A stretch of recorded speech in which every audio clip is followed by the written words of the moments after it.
వివరించుట నా బ్రతుకు చాలదయ్యా.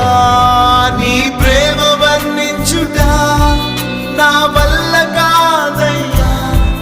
నీ కృపని వివరించుట నా బ్రతుకు చాలదయ్యా. తండ్రి దేవా